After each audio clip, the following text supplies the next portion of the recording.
بہت کم لوگ ایسے ہوتے ہیں جو کہ دنیا کا نقشہ بدل کر رکھ دیتے ہیں، اور بانی پاکستان محترم قائد اعظم محمد علی جناح کا شمار ایسے ہی گوہرے نایاب شخصیات میں ہوتا ہے جو اپنے کام سے دوسروں کے لیے مشعل راہ کا فریضہ سر انجام دیتے ہیں۔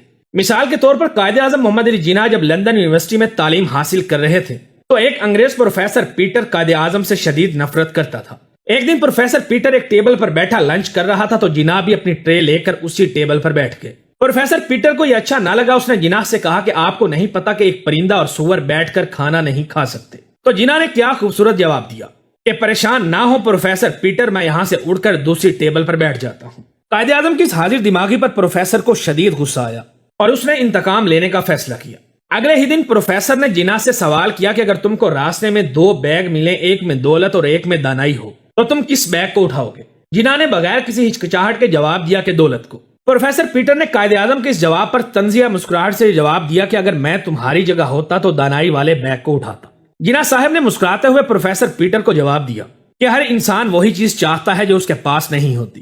ناظرین، آپ کو بتاتا چلوں کہ قائد اعظم محمد علی جناح کے وکالت میں بھی کچھ اصول تھے جن سے یہ ہرگز تجاوز نہیں کرتے تھے۔ مثال کے طور پر ایک تاجر ایک مقدمہ لے کر آپ کے پاس حاضر ہوا اور کہا کہ میں چاہتا ہوں کہ آپ اس مقدمے میں میری وکالت کریں۔ اس تاجر نے قائد اعظم محمد علی جناح سے فیس پوچھی۔ آپ بولے کہ میں مقدمے کے حساب سے نہیں، دن کے حساب سے فیس لیتا ہوں۔ موکل نے پوچھا کہ کتنی فیس؟ قائد اعظم محمد علی جناح نے جواب دیا کہ 500 روپے فی پیشی۔ موکل نے کہا کہ میرے پاس اس وقت 5000 روپے ہیں، آپ 5000 روپے میں میرا مقدمہ لڑیں۔ قائد اعظم نے جواب دیا کہ مجھے افسوس ہے کہ میں یہ مقدمہ نہیں لے سکتا، ہو سکتا ہے کہ یہ مقدمہ لمبا ہو جائے اور یہ رقم ناکافی ہو، بہتر ہے کہ آپ کوئی اور وکیل کر لیں کیونکہ میرا اصول یہ ہے کہ میں فی پیشی فیس لیتا ہوں۔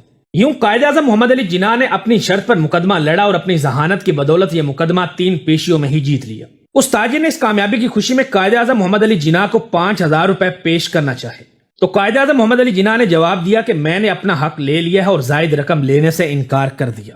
ناظرین، شاعر مشرق علامہ محمد اقبال نے محمد علی جناح کے بارے میں فرمایا کہ محمد علی جناح کو نہ تو خریدا جا سکتا ہے اور نہ ہی یہ خیانت کر سکتا ہے۔ قائد اعظم کی ذہانت کا اندازہ آپ اس بات سے لگا سکتے ہیں کہ ایک مرتبہ قائد اعظم پارلیمنٹ کے اجلاس میں شرکت کرنے کے لیے ممبئی سے دہلی جانے والی ٹرین کے فرسٹ کلاس ڈبے میں سوار ہوئے جو کہ بالکل خالی تھا۔ جب ٹرین چلنے لگی تو اچانک ایک خاتون بھی اس ڈبے میں سوار ہو گئی۔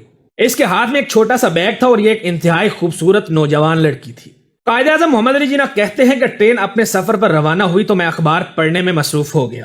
ابھی چند لمحے ہی گزرے ہوں گے کہ اس لڑکی نے مجھ سے کہا کہ مجھے 1000 روپے دو، ورنہ میں ٹرین کی بریک کھینچ کر چیخنا چلانا شروع کر دوں گی۔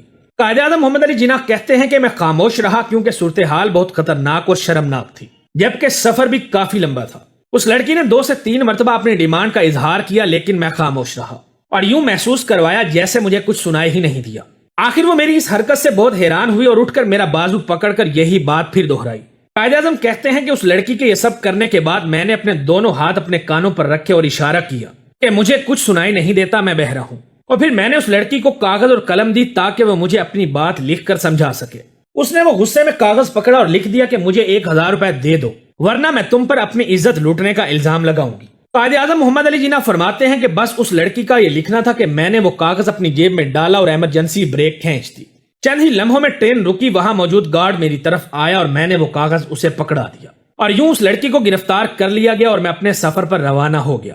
قائد اعظم مزید فرماتے ہیں کہ اس حادثے کے بعد میں نے یہ ارادہ کیا کہ آئندہ کبھی بھی خالی ڈبے میں نہیں بیٹھوں گا بلکہ پبلک کے ساتھ ہی سفر کروں گا۔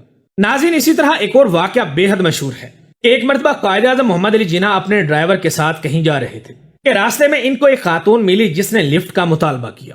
رات کا وقت تھا اور کسی قسم کی کوئی ٹرانسپورٹ کا نام و نشان تک نہیں تھا، لہٰذا اس صورتحال کو دیکھتے ہوئے قائد اعظم نے اس خاتون کو اپنے ساتھ سوار کر لیا۔ سفر گزرتا رہا اور جب اس عورت کی منزل آئی تو اس نے چیخنا چلانا شروع کر دیا کہ قائد اعظم نے ان کے ساتھ غلط حرکت کرنے کی کوشش کی ہے۔